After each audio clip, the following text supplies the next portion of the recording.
Merhaba, size halamların yaşamış olduğu olayları anlatmak istiyorum. Hikayeyi size bazen halam Gülşen'in, bazen de eniştem Erdem'in ağzından anlatacağım. Şimdi halamın ağzından dinliyorsunuz.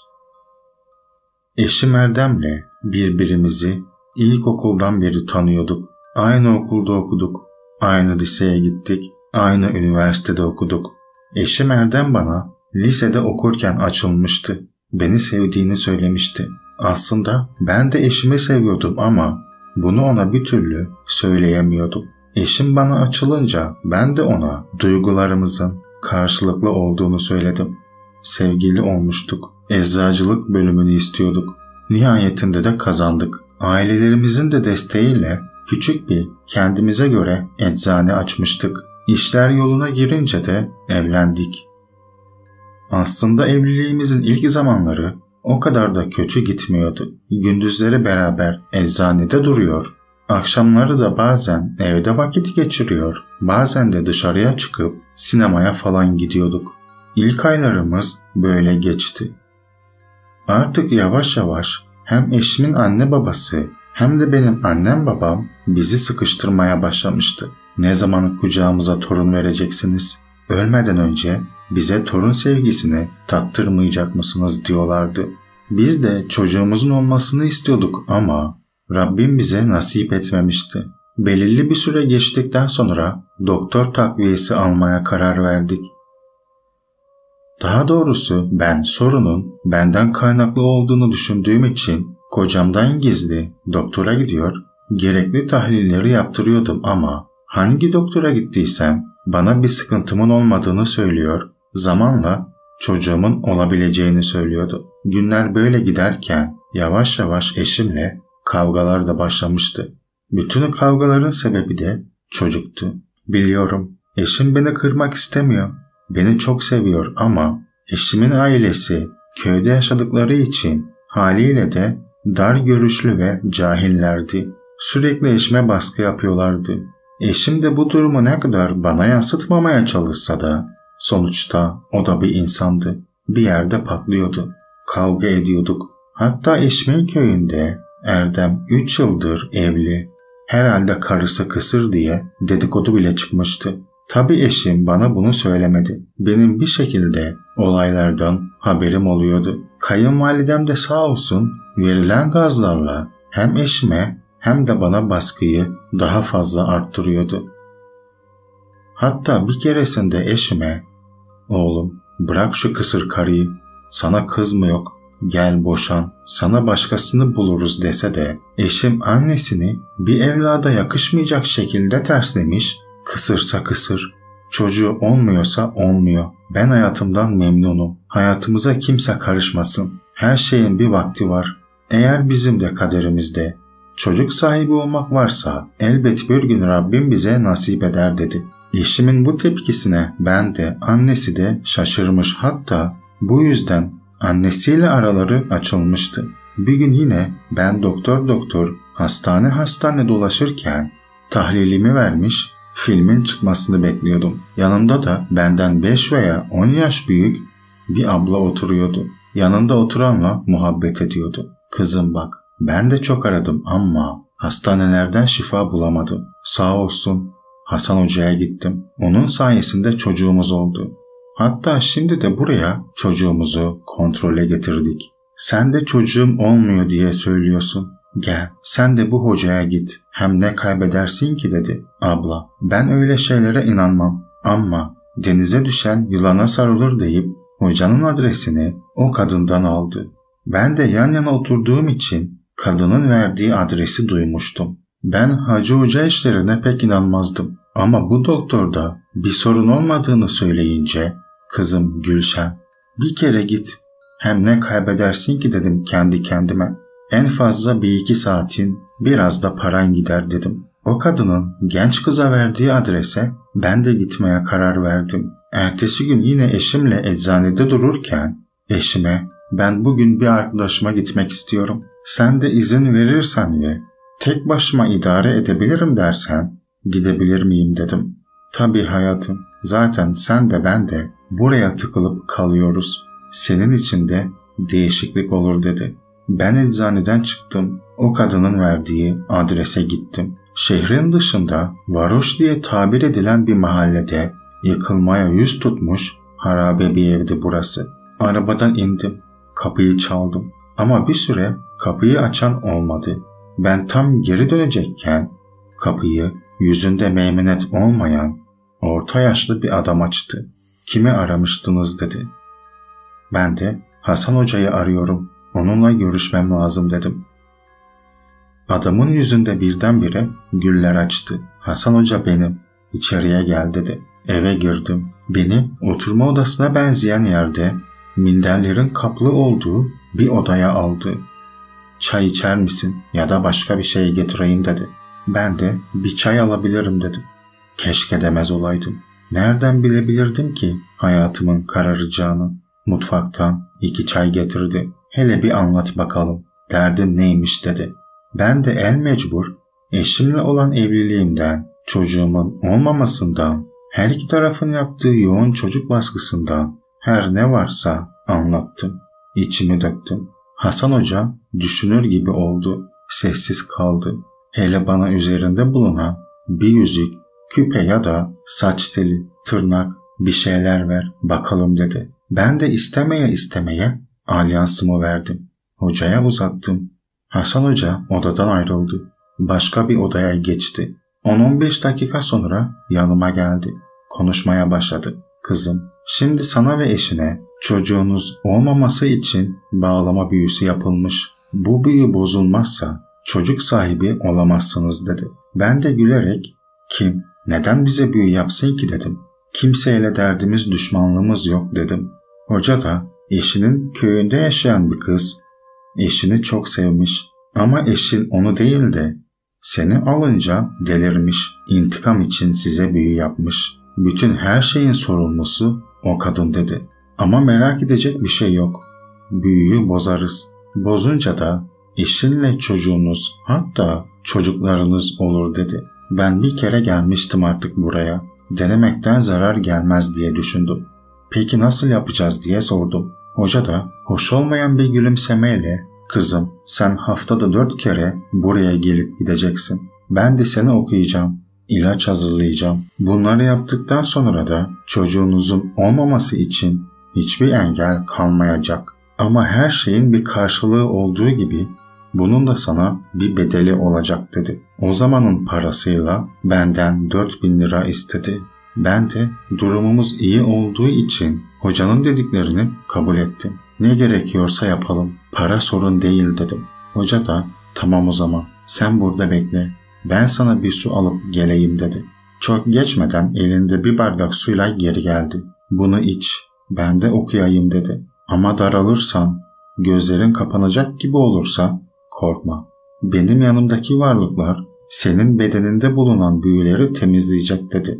Okumaya başladı.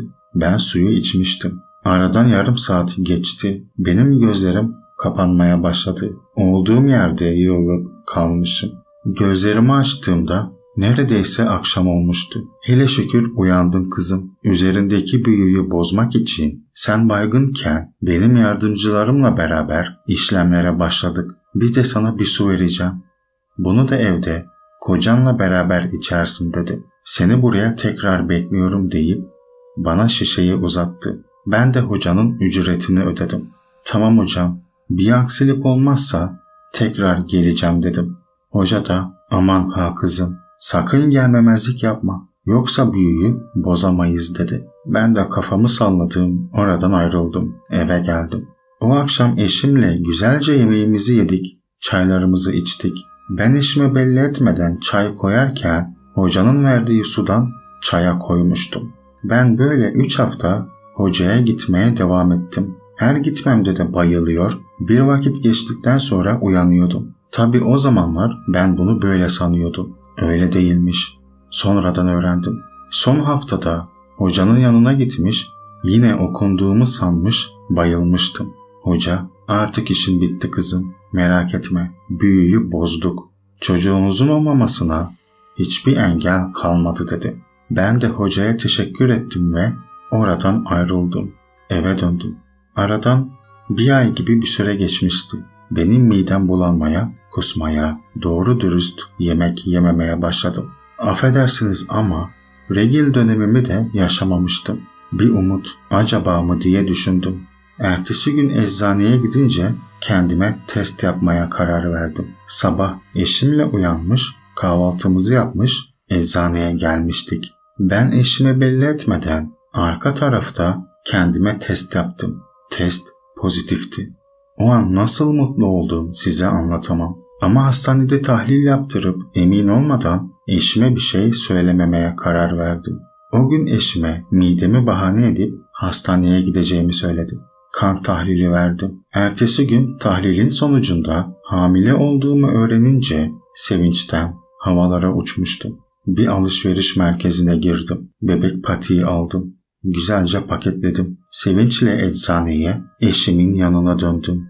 Eşime sana bir sürprizim var deyip elimdeki hediye paketini uzattım. Eşim de durduk yere ne sürprizi dese de paketi açtı. Patikleri gördü. Bu ne şimdi dedi. Soğuk bir şaka mı yapmaya çalışıyorsun diyordu. Ben şok olmuştum. Hayatım ne şakası? Neden sana şaka yapayım ki? Dün ilk defa burada test yaptım kendime. Pozitif çıktı. Sonra da sana midemi bahane edip hastaneye gittim. Tahlil verdim. Hamile olduğumu öğrendim. Çocuğumuz olacak, baba olacaksın diyordum. Eşim de öyle mi? Hayırlı olsun bakalım dedi. Ama bu benim tanıdığım Erdem'in yapacağı hareket değildi. Sanki çocuğumuz olacağını öğrenmemiş de onu aldattığımı öğrenmiş gibi davranıyordu. Yoksa sevinmedin mi? Bak biz bu kadar zaman bunun için uğraş verdik. Sonunda da emeklerimizin karşılığını aldık. Gerçekten sevinmedin mi dedim. Eşim sahte bir gülümsemeyle sevindim. Sevinmez olur muyum? Sen bana bakma. Biraz kafam bozuk. Yoksa elbette sevindim. Baba olacağım dedi. Bu tavrı bana inandırıcı gelmedi ama üstelemedim. Hikayenin bundan sonrasını Erdem eniştemin ağzından size anlatacağım. Sevinmiş gibi görünüyordum. Eşimi o gün geçiştirmiştim. Çünkü eşime bizim çocuğumuz olamaz, ben kısırım diyemezdim. Eşimin beni sevdiğinden de emindim. Beni aldattığını da düşünmek istemedim. Bu işte başka bir şey var deyip tekrar doktora gittim. Ama sonuç değişmemişti. Doktorlar yine aynı şeyleri söylüyordu. Bense bu durumda ne yapacağımı bilemiyordum. Kafayı yemek üzereydim. En yakın arkadaşım, sırdaşım Murat'a dayanamadım. Durumu anlattım.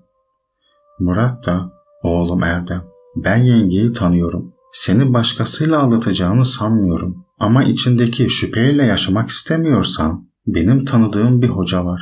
Gidelim. O hocaya bir soralım. Bir baksın. Nedir ne değildir söylesin. Ben bu tarz şeylere inanırdım. Tamam kardeşim. Bu hoca neredeyse bir an önce gidelim. Yoksa kafayı yemek üzereyim dedim. Murat'ın tarif etmesiyle bahsettiği hocanın evini bulduk. Kapıyı çaldık. 60 yaşlarının ortasında saçı sakalı beyazlamış bir amca kapıyı açtı. Buyur Murat evladım, sen mi geldin dedim. Bizi içeriye buyur etti. Murat evladım, uzun zamandır gelmiyordun. Hayrola, bir derdin, bir sıkıntın yok inşallah dedi. Arkadaşım Murat ise yok hocam, çok şükür bir sıkıntımız yok. Ama hocam, size en yakın arkadaşım Erdem'i getirdim. Onun size anlatacakları var dedi. Hoca da eğer yapacağımız bir şeyse elbette Allah'ın izniyle yardım ederiz dedi. Ben de başımızdan geçen bütün olayları hocaya anlattım. Hoca anlattıklarımı dinledikten sonra evladım yanında eşine ait bir şey var mı dedi. Ben de hemen cüzdanımdan eşimin fotoğrafını çıkardım. Hocaya uzattım. Daha sonra sana ait olan bir şey ver dedi. Ben de sürekli kullandığım çakmağımı verdim. Başka bir odaya girdi. 20 dakika sonra yanımıza tekrar döndü. Evladım, öncelikle senin aklına gelen şeyi karın yapmamış. Yani seni aldatmamış. Karın tamamen masumane bir şekilde hastaneye gitmiş. Orada iki kadının konuşmasına kulak misafiri olmuş. Kadının biri çocuğunun olmadığından bir hocaya gittikten sonra hoca sayesinde çocuk sahibi olduğundan bahsediyormuş. Bahseden kadın da o şarlatan hocayla anlaşmalıymış. Bu kadın sürekli böyle hastanelere gider, çocuğu olmayanlara yanaşır, kanına girer, bu hocaya yönlendirirmiş. Senin eşin de ne kadar da inanmak istemese de bir umut diyerek hocanın yanına gitmiş. Hoca da eşinde büyü olduğunu, büyüyü bozmak için yanına gelip gitmesi gerektiğini söylemiş. Biraz da para almış. Eşin de kabul etmiş. Hoca bozuntusu eşine sözde okunmuş su içirdi. Eşinin okunmuş su sandığı şey suyuna karıştırılmış ilaç. Eşini ve eşin gibi gelen kadınları taciz ediyormuş. Evladım, bunu söylemek zor biliyorum ama eşine de her gittiğinde o şerefsiz, o namussuz maalesef tecavüz etmiş. Eşinin senden sandığı çocuk o namussuz adamdan dedi. Ben duyduklarımdan dolayı kafayı yemiştim. Peki hocam, madem öyle ben o çocuğu istemiyorum. Ya siz bir şey yapın ya da ben eşimi hastaneye götürüp o çocuğu aldırayım. Evet, belki eşimin suçu yok ama ben yıllarca başkasının çocuğuna babalık yapamam dedim. Ayrıca o namussuzun kim olduğunu, ne olduğunu, adını sanını bana söyleyin. Onun canını alacağım. Hoca da sakin ol evladım. Bir dur bakalım. Birincisi sen merak etme. Elini kana bulamana gerek yok. Benim yanımdaki varlıklar o haysiyet yoksununun işini görecek, defterini dürecek. Başkalarını kandırıp umutlarıyla, namuslarıyla oynayamayacak. İkincisi ise evladım, istediğin şeyden emin misin? O çocuktan kurtulmak istiyor musun? Hem bak, karın da sen de ömrünüz boyu çocuk için çabalayıp durmuşsunuz. Bir çocuğu doğurmak yetmez anne baba olmak için. Onu da evladın olarak kabul et. Eşinle beraber büyütün. Hem o çocuğun ne günahı var? Bir de böyle düşün. Hemen karar verme dedi. Hoca sen ne diyorsun? Ben başkasının çocuğunu istesem giderim çocuk yuvasından alırım. Ben onun çocuğuna babalık etmem. Ne yapacaksan yap. Eğer sen yapmayacaksan ben yapmasını bilirim dedim. Hoca konuşmaya başladı. Tamam evladım. Hele biraz sakin ol. Sen böyle istiyorsan böyle yaparız ama tek bir şartla. Çocuğu aldırsan bile eşini suçlamayacaksın. Eşinden ayrılmayacaksın. Çünkü eşinin burada hiçbir günahı yok dedi. Bense hoca hele sen üzerine düşeni yap, daha sonrasına sonra bakarız dedim. Tamam evladım. 3 gün sonra yanıma gel. Hazırladığım şeyleri al. İstediğin olacak ama vebali günahı senin boynuna dedi. Ben de tamam hocam. Günahı da vebali de kabul ediyorum dedim. Murat'la oradan ayrıldım. Eve döndüm. Eşime hiçbir şey belli etmiyordum. 3 gün geçti. Ben tekrar hocanın yanına gittim.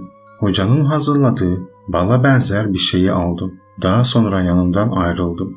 Akşam evde yemek yerken eşime hayatım senin güçlü olman, sağlığını koruman lazım. Hamilesin. Çocuğumuza da kendine de iyi bakman lazım dedim.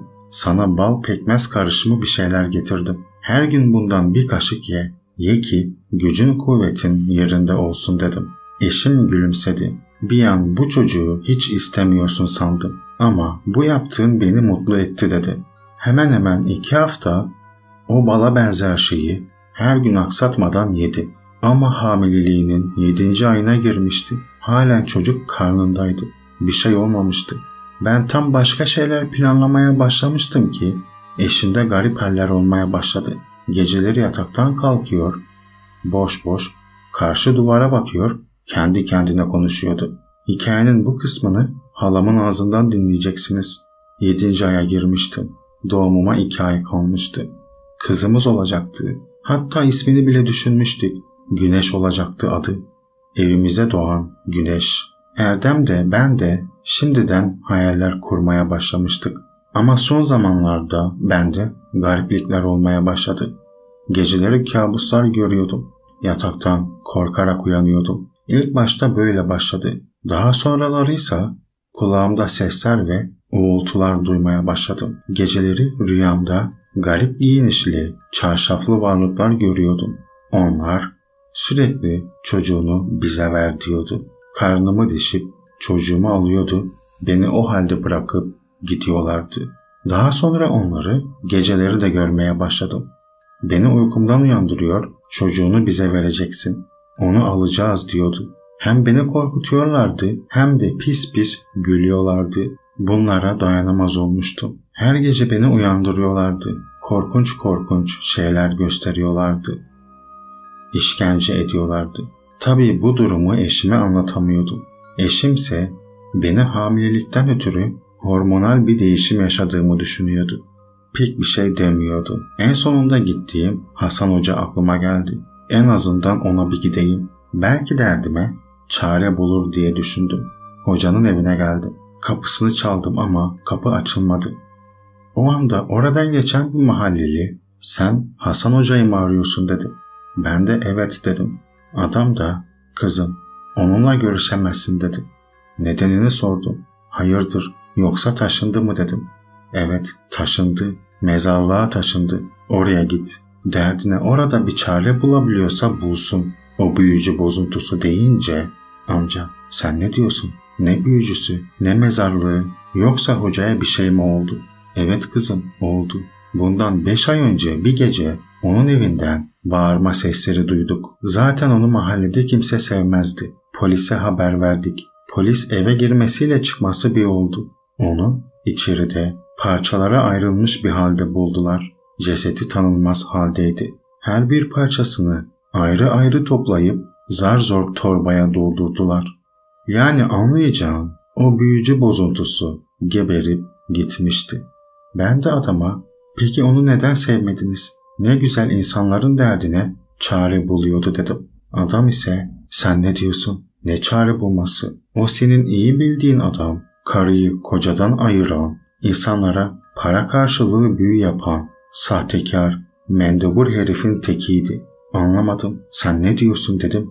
Oradan ayrıldım ama adamın dediklerini kafaya takmadım açıkçası. Oradan ayrıldım. Bir gece onlar bana sözlü işkencelerini bitirmiş, dövmeye başlamışlardı. Engel olmaya çalışsam da karnıma bir tanesi bir yumruk indirdi.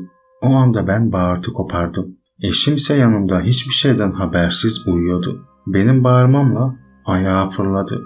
"Ne oldu?" diyordu. Bense o an sadece "Bebeğim, bebeğim" diyor, karnımı tutuyordum. Yediğim yumruktan sonra kanamam başlamıştı. Eşim hemen beni hastaneye götürdü. Ama çocuğumuzu kaybetmiştim. O an dünyam başıma yıkılmıştı. Hikayenin son bölümünü Erdem eniştemin ağzından anlatacağım size. Eşim çocuğu kaybettikten sonra dağıldı. Kolay kolay da toparlanamadı. Kafayı yeme noktasına geldi. Onu Ali Hoca'nın yanına götürdüm. Ali Hoca da her şeyden habersiz gibi "Sen hamileyken sana onlar musallat olmuş. Bebeğini de o yüzden kaybetmişsin" dedi. Eşimi okudu, üfledi. Gördüğü varlıkları yanından def etti. Eşim 2 yıl neredeyse kendine gelemedi. İçine kapandı. Ben de elimden geldiği kadar eşime destek olmaya, yanında olmaya çalıştım. Bir gün eşime "İstersen evlatlık alabileceğimizi söyledim." Eşim birden yüzüme baktı. "Sen ciddi misin?" dedi ve boynuma sarıldı. O süreçten sonra biraz zor oldu ama yetimhaneden 3 aylık bir kız çocuğunu evlatlık edindik. Onu öz evladımız gibi büyüttük. Adını da Güneş koymuştuk. Belirli bir yaşa geldikten sonra ona gerçek anne babasının bizim olmadığımızı söylemiştik tabii. Bunu bilmeye hakkı vardı. Ama onun için hiçbir şey değişmedi. Arkadaşlar, halam ve eniştemin hikayesini elimden geldiğince uyarlayıp onların ağzından size aktarmaya çalıştım. Halamı geçen yıl 70 yaşında kaybettik. Eniştemse halen yaşıyor. Kızı Güneş'in çocuklarıyla ömrünün son demlerini yaşıyor. Anlatacaklarım bu kadardı. Umarım ibret verici bir hayat hikayesi olmuştur. Her hoca diyene aldanmayın. Her sakallıyı hoca zannetmeyin. Benim gerçek yüzüm aynalarda. Çünkü ben bir melezim. Benim adım Esma. Yani sizin tarafınızda bana Esma diyorlar. 31 yaşındayım. Tabii bir de diğer alem var. Cinlerin alemi. Oradaki adımı size söyleyemem. Çünkü onlardan birinin ismini kesinlikle kullanamazsınız. Kazayla bile kullanmış olsanız o varlığın kölesi olursunuz. Bu yüzden ismimi paylaşmak istemiyorum. Ben hem insanım hem de değilim. Annem insan, etten kemikten. Babamsa bir cin, yani diğer alemden. Bunu anlamam ve kabullenmem uzun yıllarımı aldı.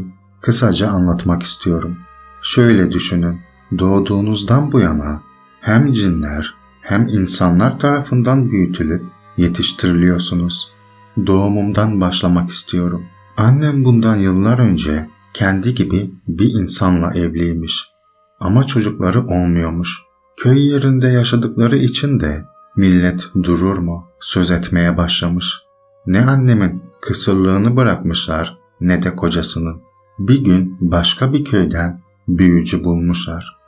Denize düşen yılana sarılır deyip ona gitmişler. Annemin karnına şekiller mi çizilmemiş, çamurlu sulardan mı içirilmemiş. Böyle 3 ay git gelden sonra annem nihayet bana hamile kalmış. Ama kocasından değil, gerçek olan diğer alemdeki babamdan. Babam o büyücü kadınla çalışan cinlerdenmiş. Anneme musallat olan da, hamile bırakan da oymuş. Annemin hamileliği ilerledikçe annemde garip haller başlamış. Babamı ve kabilesini görmeye başlamış. Doğum yaklaştığı zaman da geceleri evden çıkıyor, kayboluyormuş. Öyle ki kocasının ailesi annemin kapısının önünde beklediği halde kaybolmayı başarıyormuş. Annem sabaha karşı elleri, ayakları çamur ve kan içinde dönüyormuş. Anneme cinlere karıştı demişler. Tabii o her şeyi bilen köylüler bin bir türlü laf etmişler. Kocası da en sonunda annemi dövmeye kalkmış. Ama babamın intikamı acı olmuş tabii. Ben doğmadan birkaç gün önce vücudu parçalanmış olarak tarlada ölüsü bulunmuş. Kim öldürdü bilmem tabii ama ben doğduktan sonra annem kocası da olmayınca babasının evine geri dönmüş. Eve gidince öğrenmiş benim ve babamın ne ya da kim olduğunu. Tabii bu hallerinden de kurtulmuş. Başta korkmuş tabii ama babam onu kendine alıştırmayı başarmış. Annemin tek alışamadığı şey her gece beni görmeye gelen babam Perşembe geceleri beni kendi alemine götürüyormuş. Perşembe gecesi akşam ezanından sonra alıyor, cuma sabah ezanıyla geri getiriyormuş. Annem beni bir daha göremeyecek diye telaşlansa da ben 3 yaşına gelene kadar bu duruma bir şey dememiş. Ne zaman ki ben her şeyi anlamaya başlamışım, işte o zaman beni o aleme bir daha göndermemiş. Bu sefer de onlar gelmeye başlamış. Böyle büyüdüm. Diğer insanlardan farklı olduğumu kabullenene kadar bana her şey sıradan geliyordu. Garipliklerse okuldaki arkadaşlarımın kendi aralarında konuşmalarıyla başlamıştı. Gölgelerden, seslerden, kendi kendine açılıp kapanan kapılardan, geceleri ortaya çıkan gölgelerden konuşuyorlardı. Biraz annemi sıkıştırınca annem her şeyi anlattı. İlk sorduğum soruysa dedemler olmuştu. Senelerdir onlarla beraber yaşıyorduk. Hiç mi görmüyorlardı? Tabii ki de hayır. Hiç görmediler diye demişti annem. Ardından da sakın Esma, kimseye bir şeyden bahsetme. Bu senle benim aramızda bir sır demişti. Annemin beni korumak istediği belliydi. O yüzden ben de annemi dinleyip sustum. Beni korumayı da ben liseye gidene kadar başardım. Ben liseyi okumak için başka bir şehre gidince çok farklı bir dünyayla karşılaştım. İlk olarak yurtta kalıyordum. Melda diye bir arkadaşım vardı. Okulda son senesiydi. O cinlere meraklıydı. Sadece cinlere değil, fala, büyüye, metafizik olan her şeye. Bir gece inatla sana fal bakmak istiyorum diye tutturdu. Elinde yeni aldığı tarot destesi vardı. Ben hayır, böyle şeylere inanmıyorum dedim. O kadar ısrar etmişti ki sinirlendim ve bak ama korkma dedim. Güldü. Neden korkacakmışım dedi. Tarot kartlarını açtı. Sadece 1-2 dakika içinde gördükleri yüzünden yüzü bembeyaz olmuştu. Asılan adam, şeytan, ölüm, öteki alem. Bunları görünce gözleri fal taşı gibi açılmıştı. Bana baktı. Sen bu kartlarda hile yapmayı mı biliyorsun dedi. Ben de gülerek ellerimi havaya kaldırdım. Hayır, ben dokunmadım bile. Kartları sen karıştırdın ve açtın. Ben hiç dokunmadım. Tabii bu söylediklerime inanmamıştı. İnanmadığı için kartları tekrar topladı, yeniden karıştırdı. Bu sefer kendi çekmeye başladı. Ölüm, cin, korkarak bir şeyler söylüyordu. Son kartı alamadı ve suratıma baktı. Ben tam cevap verecekken önce elektrikler gitti. Sonra odanın camı kendiliğinden açıldı. Kartlar ortalığa saçıldı. Korkudan sesini bile çıkartamamıştı. Nefesi kesildi. Melda, iyi misin diyordum ama gözleri fal taşı gibi açılmıştı. Duvara doğru bakıyordu. Ben de korkmaya başladım ama bunu belli etmiyordum. Konuşsana, ne oldu diyordum. Parmağıyla duvarı gösterdi. Onun işaretiyle ben de duvara döndüm. Duvardaki aynada yansımam vardı. Öteki alemdeki cin olan yansımam çürümüş, sanki gözleri olmayan bir ölüyü andırıyordum. Darmadağın saçlarım, sivri dişlerim, kırmızımsı tenim. Aslında bunlar bana normal geliyordu. Ama Melda işte, o şeytan görmüş gibi davranıyordu. Birden onun gördüklerinin normal olmadığını hatırladım. Onu sakinleştirmeye çalıştım. Kendine gel. Orada bir şey yok. Hayal görüyorsun dedim. Ama deli gibi ağlıyordu. Odada bizden başka kimse yoktu. Herkes aşağıda televizyon seyrediyordu. Bana sen dedi kekeleyerek. Ben de ne diyorsun? Anlamıyorum seni Melda diyerek bilmemezliğe vurdum işi. Onun bu gördüklerinin bir hayal olduğuna onu inandırmam gerekiyordu. Sen onlardansın. Sen bir cinsin diyordu bana. Bu sözlerinden sonra ben de korkmaya başlamıştım. Kaçmasını engellemek için kolundan tuttum. Amacım onu böyle bir şeyin olmadığına ikna etmekti. Ama bu iş bana kalmadı. O da bir anda buz gibi oldu. Derinden bir uğultu duyuldu. Sonra gölge formunda olan babamı gördüm. Melda da sesi duyuyordu eminim. Olduğu yerde donup kalmıştı. Yataktan yere devrildi. Elleriyle yüzünü korumaya çalışıyordu. Babama yalvarmaya başlamıştı. Yemin ederim kimseye söyleme. Yemin ederim kimse bir şey bilmeyecek diye ağlıyordu. Yerimden doğruldum. Onu kaldırmam gerekiyordu. Ama benim de kilitlendiğimi, kıpırdayamadığımı, konuşamadığımı fark ettim. Birkaç dakika böyle devam etti. Melda kendinden geçmiş bayılmıştı. Babam da geri gitmişti. Melda'yı tuttum ve yatağına yatırdım. Sabah neyle karşılaşacağımı ben de bilmiyordum. Ertesi gün Melda hiçbir şey olmamış gibi davranmaya başladı. Gözlerindeki korku dolu bakışlarından, benimle yalnız kalmamaya çalışmasından her şey anlaşılıyordu. Zaten 2 hafta sonra okul kapandı. Son senesi olunca da çekti gitti. Bir daha da görmedim onu.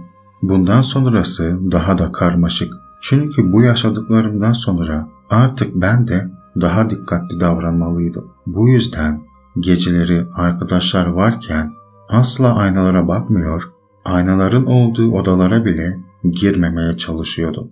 Ama ben kaçmaya çalıştıkça başkaları beni belanın üzerine çekmeye devam ediyordu. Kız ortamı malum. Yalnız kalınca cin falan çağırmak istiyor. Sessiz gecelerin en güzel eğlencesidir bu. Yurt odasında onları çağırıp sorular sormak, eğlenmek isteyen kızlar vardı. Gece geç vakitti. Orada olamazdım. Yapacağım tek bir şey kalmıştı. Odadan kızların eğlencesi bitene kadar uzaklaşmak. Ne olur gitme Esma. Tamam, sen çembere girme. Gelen gidene karşı gözcülük yap dediler. Ne kadar kararlı olsam da beni kalmaya ikna ettiler. Odanın en köşesine bağdaş kurarak oturdum. Kızlar odanın ortasında mumlar, fincanlarla çember oluşturmuştu. İçlerinden biri davete başlamak için mumları, tütsüleri yaktı. Benim içimde bir huzursuzluk vardı. Tütsü kokusundan daralıyordum. Benim için pis kokuyordu. Üzerlik tütsüsü biz cinlerin ve melezlerin kaçmasına, oradan gitmesine sebep olurdu. Kendimi ölecekmiş gibi hissediyordum. Odadan çıkıyordum ki Lale atıldı. Tamam, söndürelim dedi. Bu durum garibime gitmiş ve şüphelenmiştim.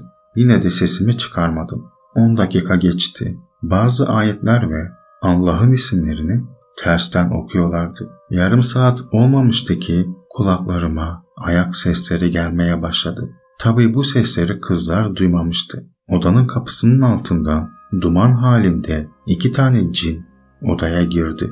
Onlar beni, ben de onları görüyordum. Sağdaki bana sırıttı. Başımla hayır demeye çalışsam da kafamın içinden gelen ses bunu onlar istedi diyordu. Ey ateşten olmalar, geldiysen bize işaret ver dedi Lale.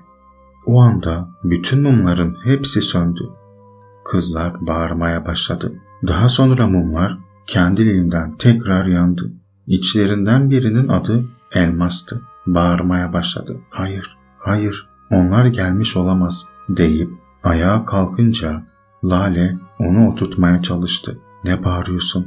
Yurttakileri başımıza mı toplamak istiyorsun diyordu. Onu sakinleştirmeye çalışıyordu. Benim odada olduğumu bile unutmuşlardı. Ben o sırada her şeyi tüm ayrıntısıyla sessizce izliyordum. Elmas ayaktayken cinin biri onu boğazından tuttu. Kız anında durdu ve onu tutanla göz göze gelmişti. Korku ve dehşet içinde Lale Elmas'a ne oldu, neyin var diyordu. Ama Elmas cevap vermiyordu. Lale onun kolunu tutmak istese de çarpılmış gibi yere düştü. Allah diyebildi sadece. Bir diğer kız bu gördüklerine dayanamadı. Bayıldı. Öteki cin de Lale'ye musallat olmuştu. Lale bana gözünün ucuyla baktı. Besmele çekmeye çalıştı ama yapamadı. Tiz bir bağırtı kopardı. Kulaklarım patlayacaktı. Cinleri ne kadar gördü bilemem ama benim diğer suretimi görmüştü. Yani gerçek halimi. Hayatımı daha uzun anlatmak isterdim ama bu kadarını anlatmama izin veriyorlar. Elimden geldiğince hayatımı size yazmaya çalıştım. Umarım anlaşılır bir dil kullanmışımdır. Hikayemizin sonuna geldik değerli dostlar. Yeni hikayemde görüşmek üzere. Kendinize iyi bakın. Allah'a emanet olun. Beni dinlediğiniz için teşekkür ederim.